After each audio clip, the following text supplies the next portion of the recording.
Leonardo da Vinci's the Mona Lisa, the painting The Mona Lisa, is one of the most famous artworks from this period. It sort of stands for the period.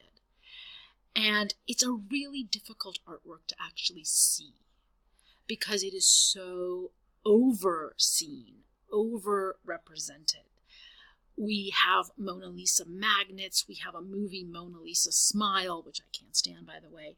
It's become sort of overdone. In fact, if you Google Louvre should take down Mona Lisa, the Louvre Museum is where it's located in Paris. They own it. There's a recent article just a short time ago from the New York Times where the New York Times art critic says, just take it down. It has become such a menace of crowdedness with people just congregating in front of it to take pictures that you literally cannot see it. So if you're curious about this debate, you can follow this conversation. But let's go back to a photograph of the painting. I would argue that we can learn to see it again if we actually suspend for just a few minutes our concern with its fame, the kind of cloud of fame around it, and stop worrying about why it's such a big deal, and simply look and simply observe what Leonardo actually did. So if this is a powerful painting, it's because of how Leonardo put it together, the choices he made. So certainly the smile is famously enigmatic, but what makes it that way? Well, look at the subtle asymmetry in which the left-hand lips are slightly lifted as if the smile is just starting, as if we're catching a moment of transition. What is the look in her eyes? I would let you think about what adjectives you would use, what quality is communicated, because I think the power of this look is that it is more than one possible look, more than one possible word to describe how she is looking back at us, but we certainly have a sense of her looking back at us. And the feeling she communicates, that also is open-ended, but we are convinced that this presence painted here feels, because notice how Leonardo has had her hands resting one upon the other, and she seems to actually be fingering the soft fabric of her sleeve, and her skin is rubbing against each other. There's tremendous sense of tactility in the way we feel the softness of the fabric because of the way Leonardo uses light and shadow. And he's done that also around the smile, where there seem to be no crisp lines, merely soft transitions of shadow into a glowing light. And there are actually special words for Leonardo's ability to model light and shadow with such an incredible transitional touch, where one thing ever so subtly, in a kind of feathery softness, blends into the other. So there's a term, chiaroscuro, which means literally light and shadow.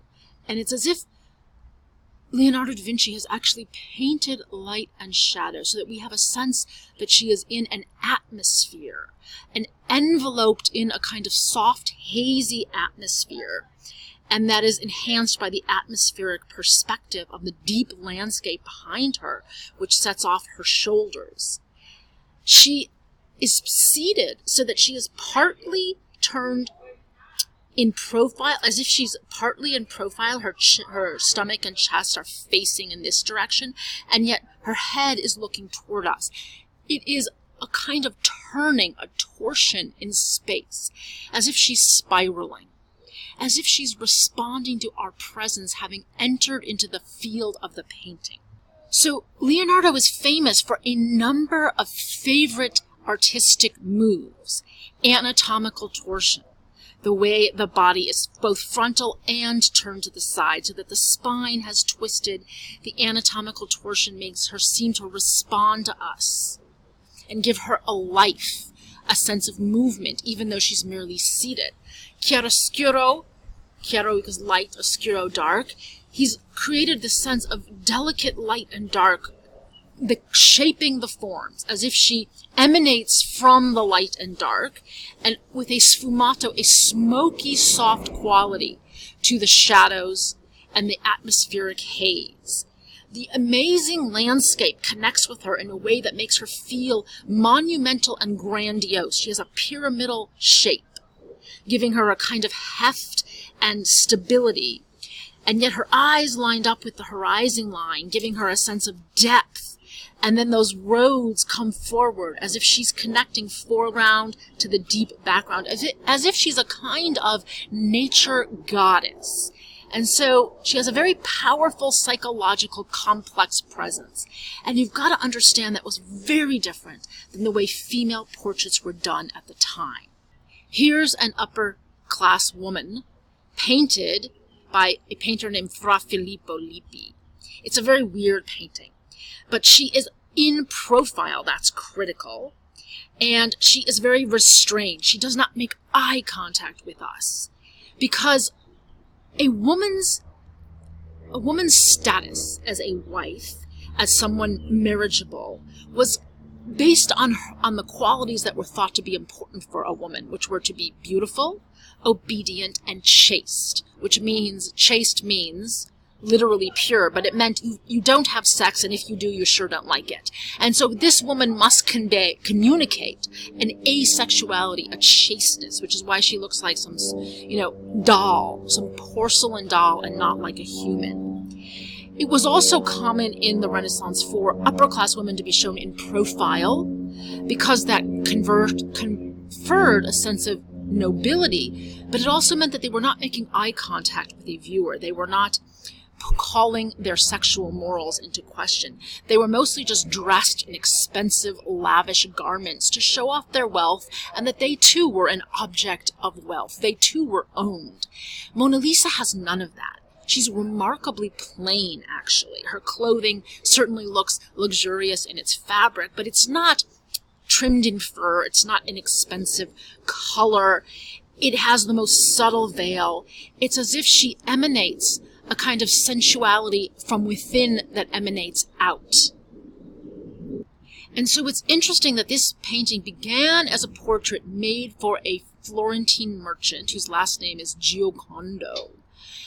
But Leonardo, as is typical for him, just basically got so interested in it that he never delivered it to the patron. He just keeps it while he's moving around for 10 years, and he keeps tinkering with it, adjusting it, perfecting it, and transforming it from an ordinary portrait into a kind of, as I said, a kind of nature goddess, a presence of feminine beauty and power. Leonardo himself referred to it as La Gioconda, which is the feminine form of the last name Giocondo, but is actually a pun on the sound of the word joy. She seems to be enjoying herself, her body, her mind, her presence in nature, and that makes her so different than the typical female portrait at the time, and it makes her something transcendent, as if she breathes a kind of joy at being alive and being a body. And Leonardo is going to be most famous for really showing a new attitude toward nature, a kind of love of nature, a love of studying nature, a desire to know the deep and beautiful secrets of nature.